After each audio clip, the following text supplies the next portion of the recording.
Hey guys, and the other day we got in these round pillow forms, and because it's Christmas time, what I thought of was a peppermint candy. And so I've done up a little peppermint pillow. So this project is done completely on the sewing machine, but let's get started. Okay, so this is your pattern piece for the pillow front and the pillow back.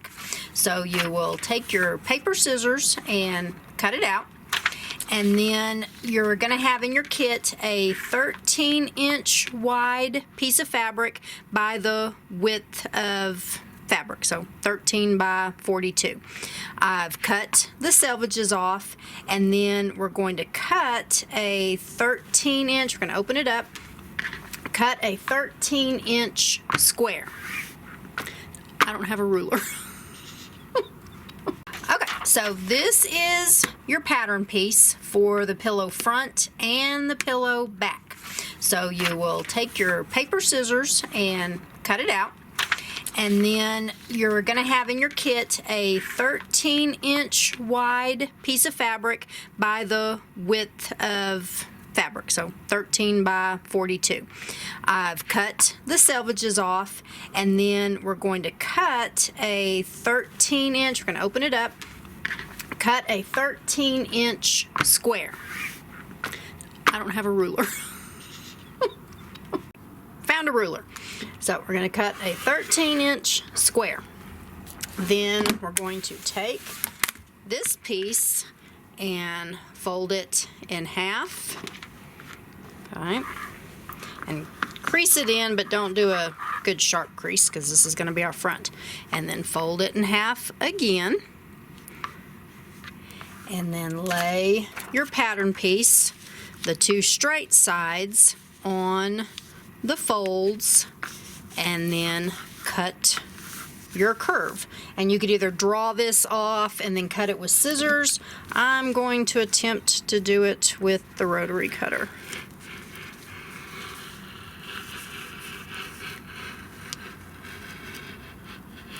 Okay, so there's our front of our pillow. Now we're going to cut two pieces, and so I'm going to go ahead and fold this back together. And I want two pieces that are the 13-inch width by about 6.5. So this is not wide enough. Here we go. 6.5 there. That was really crooked. Hopefully I just didn't mess that up. Fold it in half, take one of them, fold it in half, and then place the fold on one of the straight sides. Ooh, that barely, okay. Do it like that. Okay, and then cut, so we just have this folded in half, so we have our fold right here, raw edge, so this is going to be your two backs. So this is basically two of the half circle pieces. And so I'll cut this one, and then I'll do the same thing on this other piece. So we'll end up with two half circles.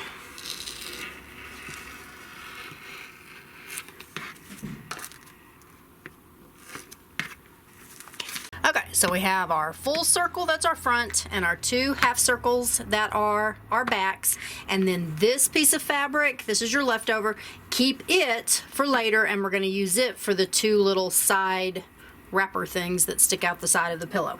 So now we're going to go to the ironing board, and we're going to fuse our little red peppermint onto here. Your red pieces are pre-cut for you, and so just they have the steam-a-seam iron to them. So just take and peel the paper away and keep one of these pieces of paper. We're going to need it here in a minute, so lay that to the side. And then I've gone ahead and I've stuck down one of them, and then just take the other one and line it up. I just line up the raw edge here with the outside of the white piece like that. And if it doesn't match exactly, we're going to be taking a fat 1/4 inch seam allowance, so that'll be good. So just lay that down and then just bond it down. You really don't want to use a lot of steam. Turn the steam off here. When you're ironing or pressing this down, just hold it long enough so that it bonds down.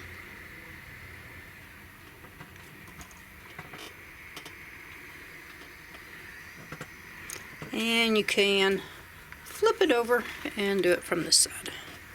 And I'll trim that off. Okay, now we're gonna go back out to the cutting table. Okay, so I've got the red fabric bonded down. Now, the little lines here, that's optional. Some peppermints have those and some don't.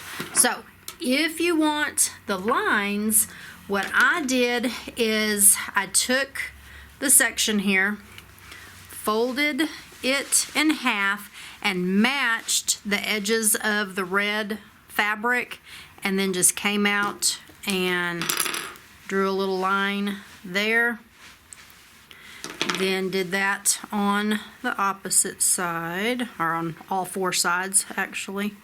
So match the edges of the red fabric, put a little mark, and like I said, do that on all 4 sides, sections, and then I just took the edge of this and matched it there, and then came to the point there, like that, and then just took my fabric marker and drew a line there.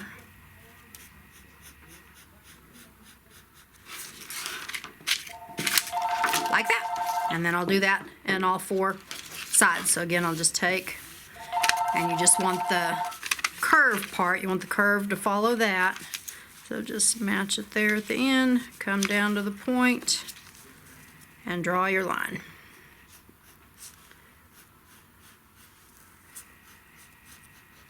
Okay. Okay, now we're ready to start stitching. So I'm going to do the satin stitch on the lines first, and then I'll do the 2 sections of the bottom piece of red, because see how this one is underneath, you see that? This one's underneath this top one right here. So I'll do the lines, then this section, then this section, then I'll just go all the way around this red piece. Actually, I'm not going around the top up here because that's going to be enclosed in a seam allowance. So I'm just going down each side of the red sections. But before I start stitching, I was going to show you how I set up my machine to do applique. And so this is the Bernina 770, and so a lot of the Berninas will have these same features. So what I do is I go to my zigzag stitch, and even though I'm sewing on a Bernina, you can do the satin stitch on any machine, and you'll use the same width and length settings. So I go to the zigzag stitch. For this, for my peppermint, what I did is I put my stitch width on 3.0, and you could go a little bit wider if you wanted to. And then I put my stitch length. I wanted the stitches to be a satin stitch, so I'm going to take my length down to 0.30. So I'm watching right there because that's my length. There we go. So 0.30, and that puts the stitches real close together. I kind of played here on this little scrap. This is what it was doing at a normal tension right there, and that's normal. But when I do applique, I want that red thread pulling to the back here, and so I loosened it off. Right now my tension's setting on a 2. On this sample, or this one, I went down to a 1, and that was too much. It was pulling down too much, so I set it on like 1.25, and that worked good. So that's what so for my tension, you either have maybe a roller up here or you have it on your screen. So you just want to loosen your top tension, so whichever machine you're on. So I'm going to take this one down to that 1.25. Okay, now most of the machines have a tie off button, But what I like to do, and this is just something I've done forever, and so this is what I do. I want the zigzag stitch. It's going to be jumping left to right, left to right. I always want my zigzag stitch to start on the right side first. So what I'm going to do is just go in where I can mirror image that stitch, and so that flipped it. So now when it starts doing the zigzag, the needle's going to start on the right side of the fabric. Then I want it to tie off exactly in that needle hole where it's starting. So what I do is I just come over here to the stitch right beside the zigzag stitch, number 3.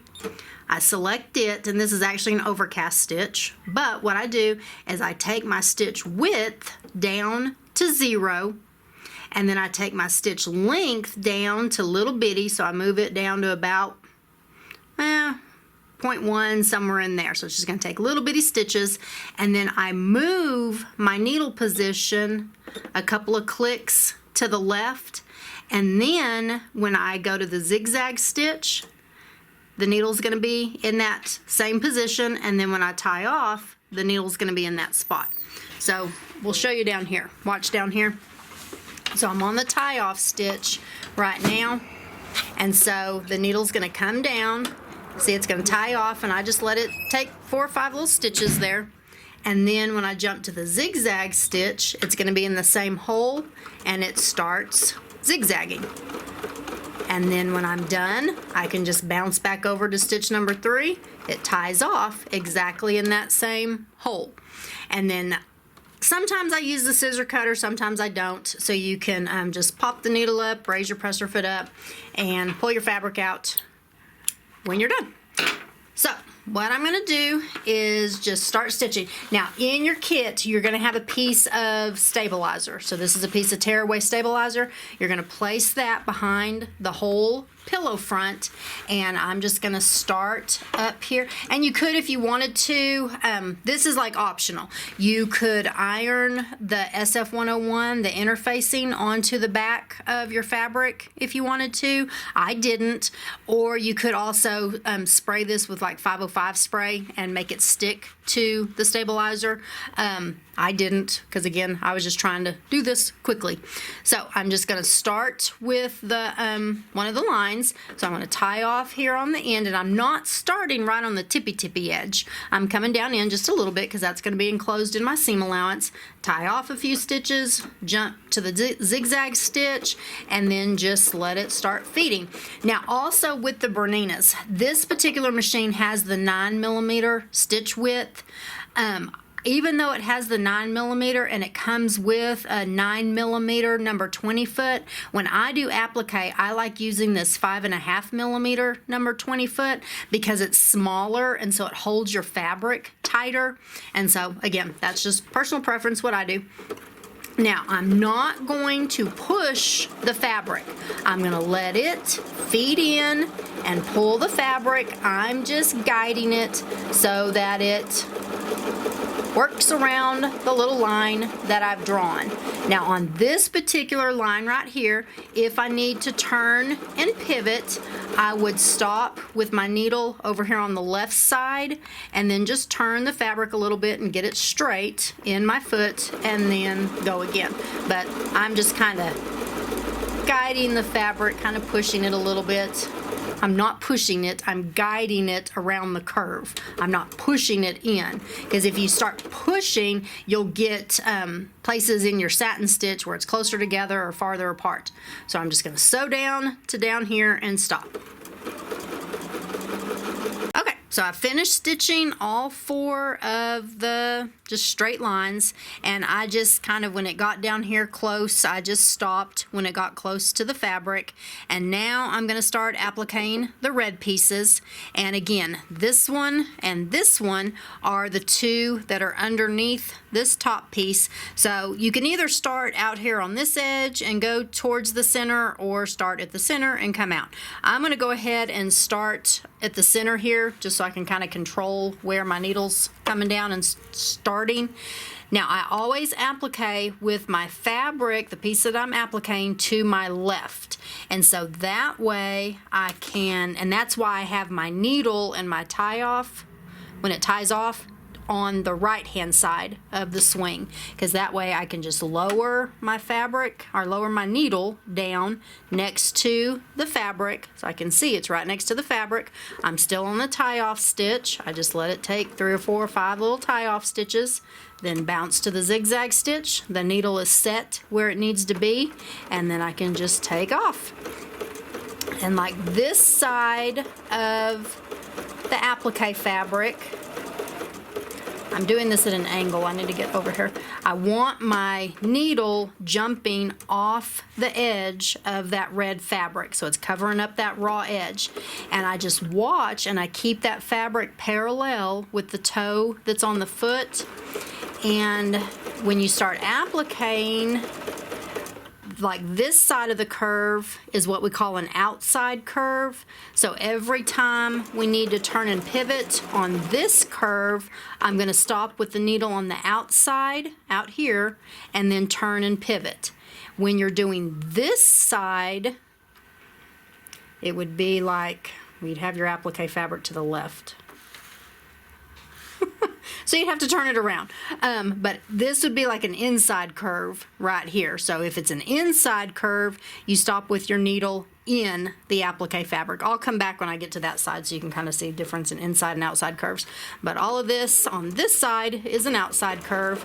So whenever I need to turn and pivot, I'm just going to stop with my needle on the outside, turn and pivot, get that fabric parallel with my toe again on my foot, and then sew for a little bit. And again, you don't want to push your fabric. Just let the machine pull it.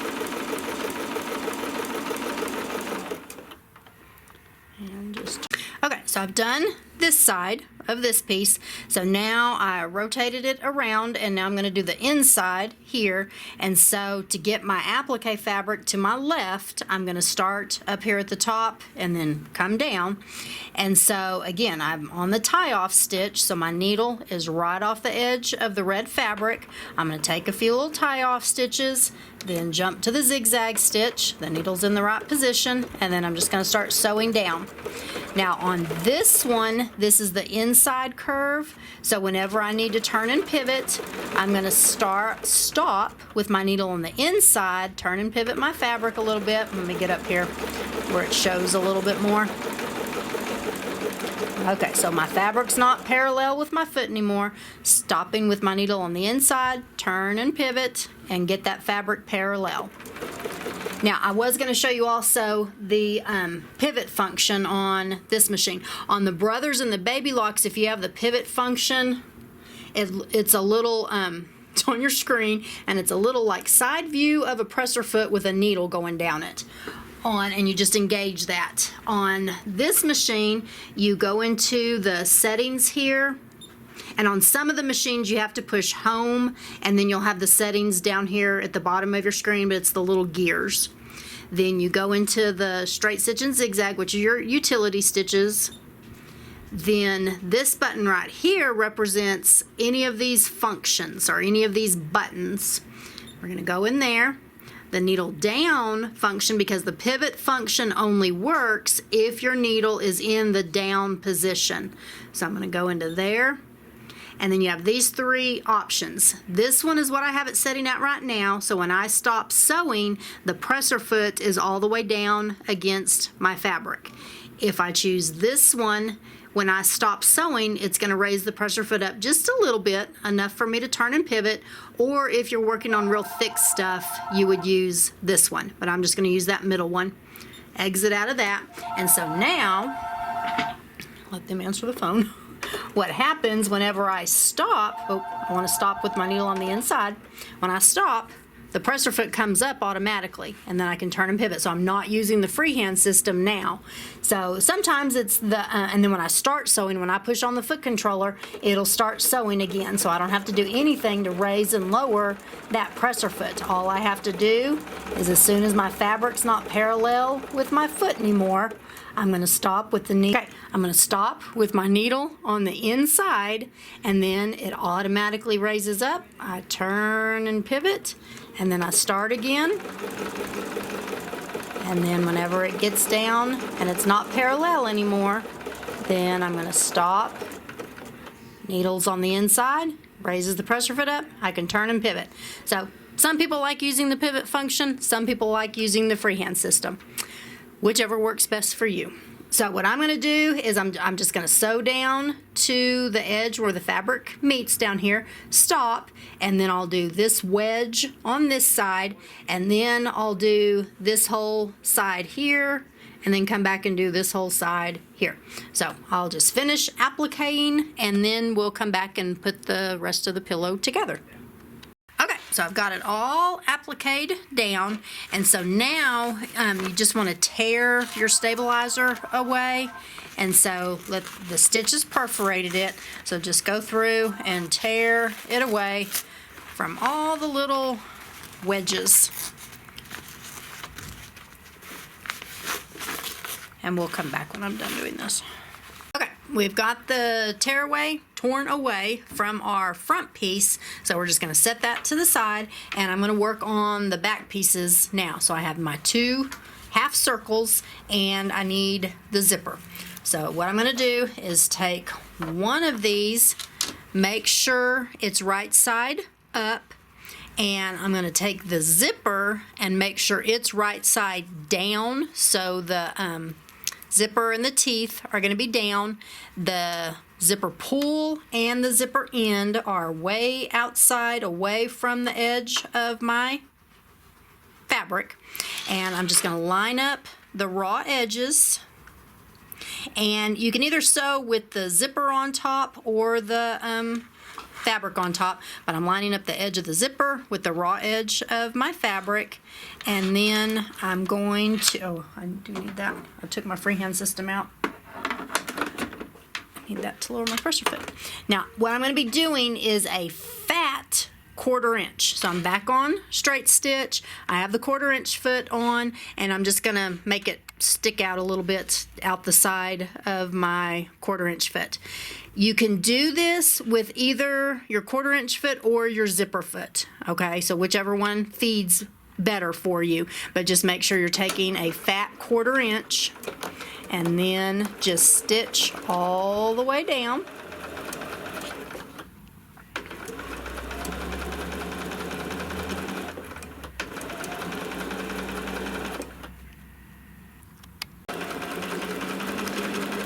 Now when I get down here to the bottom, I am going to back stitch just a little bit.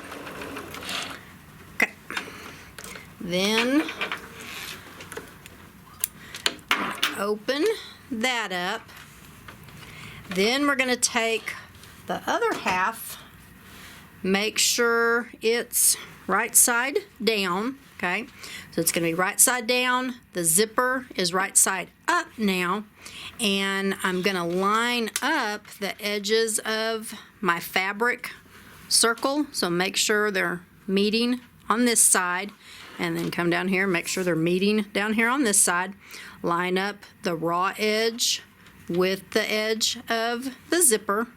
And again, you can sew either with the zipper on top or with the fabric on top. You can use your 1/4 inch foot or your zipper foot, but take another good, I'm going to back stitch here too, take a good fat 1/4 inch seam.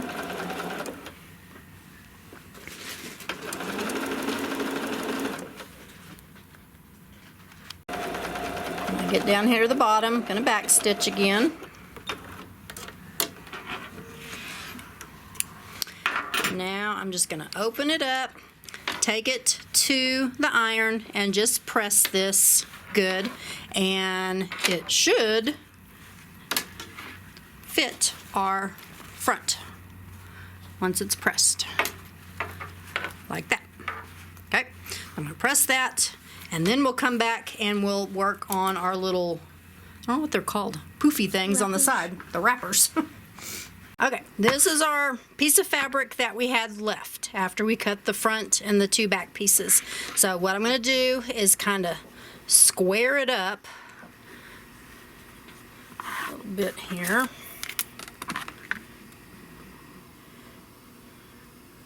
Like that.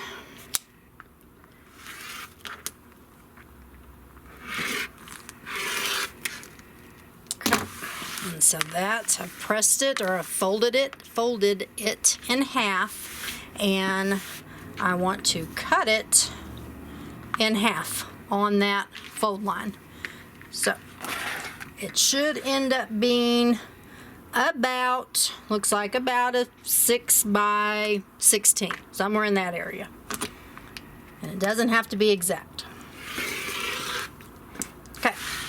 Then what we're going to do is hem 3 sides of each of these. So we can leave one of the long edges a raw edge because that's going to be enclosed in our seam allowance, but we need to hem the 2 short sides and 1 long side on both pieces. You could either just go to your ironing board and press it up about 1/4 of an inch, press it up again, and then top stitch it. You could use the narrow hem foot. What I'm going to do is just use the serger. I'm going to do a rolled hem on the serger. Oh, I was going to show you how to turn corners with the serger, so we'll go over there.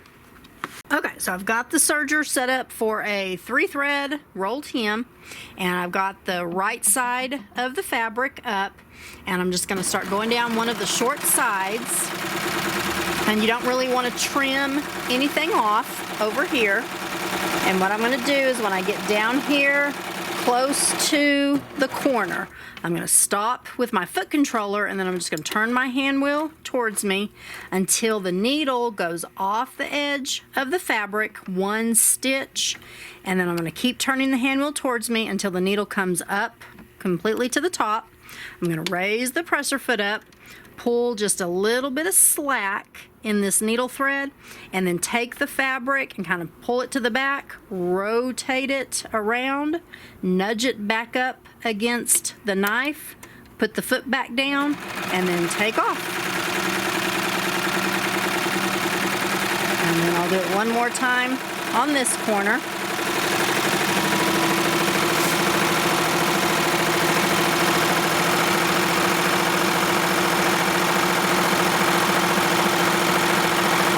Get down here to the end, turn the hand wheel towards you, 1 stitch off the edge of the fabric, 1 more stitch.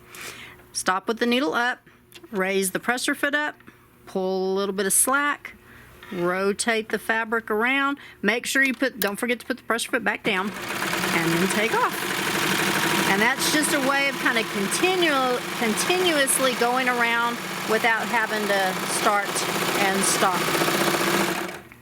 And they're hemmed.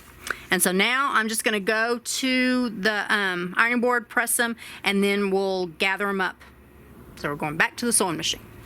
Okay, so what we're going to do next, after we've hemmed the 3 sides, we're going to gather that raw edge just as much as you can. So you could either run a couple of basting threads, and then pull your bobbin thread up and create a gather. Or what I'm doing, I'm using the gathering or the shearing foot. And so I've got the machine set on straight stitch, and I've lengthened my stitch length up to about a 4, and I've tightened my top tension to about a 9. So the longer you make your stitch length and the tighter you make the tension, the more it's going to gather up. And then what I'm going to do is I want to just go right along the edge of the fabric. So I'm going to start it feeding in there, and then I put my finger back here at the back of the foot, and that kind of makes the fabric start kind of bunching up on itself even more, and that just helps it gather up even just a little bit more. So you just kind of keep it feeding right on the raw edge, and then just keep your finger back there. Just don't sew through your finger. and just try to gather it up as much as we can, as much as you can. We're going to, when we put it on the pillow, we're going to gather it up even more if we need to. There we go. Okay. What we're going to do next is add the little ruffle wrapper to either side of the pillow. And this is totally optional. If you just want the peppermint, you don't need the little wrapper ruffle. Now on this first one that I did, I put it here on the white part. And my thinking here was just so it wouldn't be bulky right there. But I think on this one, I'm going to do it on the red part. And I'm thinking maybe because it has the 2 layers and all, it just may be a little bit sturdier. So it may help kind of hold it. I don't know. We'll see. I don't know that it's really going to make any difference at all where you put it. But what I did is I just folded the pillow in half and I matched up like the 2 edges of the red piece and then measured 1 inch from the fold on one side, inch from the fold on the other side. So it's going to be a 2-inch area that we're going to gather the little ruffle to, and then just do that on the opposite side also. And then just have your pillow piece right side up. Take one of your ruffles. It's going to be right side down. So what I'm doing, I'm just taking the 2 ends that we gathered and just kind of folding them up. And then it's going to be, so that's the wrong side. This is the right side. So I'm just going to start. And you want to take just like a real scant 1/4 inch. This is just kind of basting this in place. So I'm just getting it lined up with my first mark there. Here's the edge of it, there's the fold. And then just take a few stitches and then just start kind of gathering it up in there so that you can squish it into that 2-inch area. So I've just folded up the other side. Get all your edges even here. And just kind of baste it in place again with kind of just a real scant 1/4 inch. I'm going to try to distribute that fullness.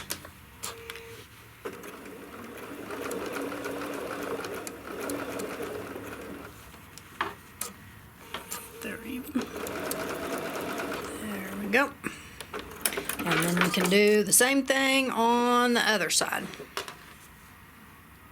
Okay, so now we have both of our wrapper ruffles sewn on, and see they're placed to the inside of our peppermint and right sides together. Now all we have to do is take our back piece that has our, first what we want to do with our back piece, with our zipper, is open it up. This is the most important part. Don't forget to do this. Open your zipper up, and then I'm going to go ahead and stitch across the ends here to keep these together. So it's a polyester zipper, so you can stitch across them. And I just kind of hold them together.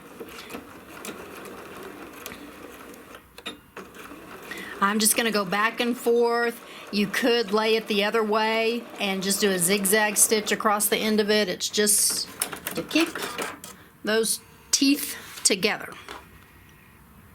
Okay, now we're going to take our front piece that has our ruffles on them. They're to the inside and the front is right side up. I'm going to lay the zipper right side down, so the zipper pull is here. That's the right side, so it's going to go down. And I do want the area where the zipper is, I want it to be on top of the ruffle there. And I am doing that because I want that extra stability and kind of security there. So we're just going to line that up and then just do, again, kind of a fat 1/4 inch seam all the way around. I'm going to go get me some pins or some clips and kind of clip all this in place. So I've got it all pinned together, so now I'm just going to stitch all the way around it, and you don't leave an opening anywhere because we're going to turn it right side out through the opening in the zipper because you have opened your zipper before you do this. And so again, I'm just going to do it with a fat 1/4 inch seam and just go all the way around. And you can kind of, you know, squish it down and make it match your raw edges. So when we get done doing this, ow, and I get stuck with the pin, don't bleed on your white pillow. We'll be back. Okay, so I've got it stitched all the way around, and now you can cut off the ends of your zipper. So just cut off those, cut off that end, and then I like to go around with pinking shears and trim the seam allowance. So that way it gets rid of some of the bulk and it cuts the little notches in the curve. And so I just kind of place the, well, not really. I just put the bottom part of the teeth kind of next to the stitches, you know, maybe a 1/16 of an inch away from the stitches, and then just trim all the way around. And see, that just cuts those notches so it turns a whole lot easier. Now it is going to get thick where this gather and everything is and the zipper, and you just kind of have to chomp through that. But just trim it. If you don't have pinking shears, then just take your scissors and make little notches, you know, all the way around. So we'll finish, and see here you just have to chomp.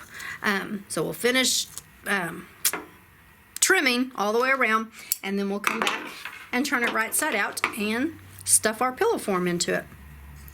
Okay, got it trimmed down, and then you can just reach up in here and kind of open your zipper up a little bit more, turn it right side out through that zipper, and then I'm going to take it to the ironing board and smooth out my seams and press it real good, and then we'll come back and stuff the pillow into it.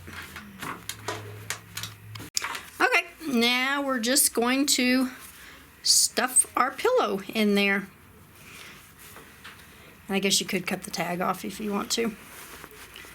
And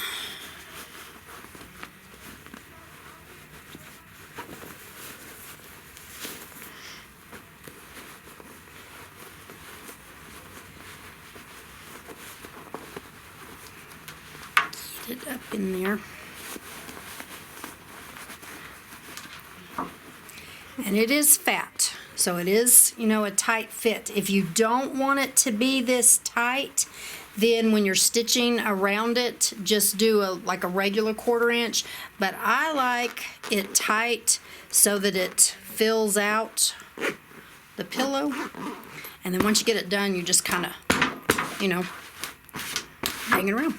And it's a cute little peppermint. Pretty cute.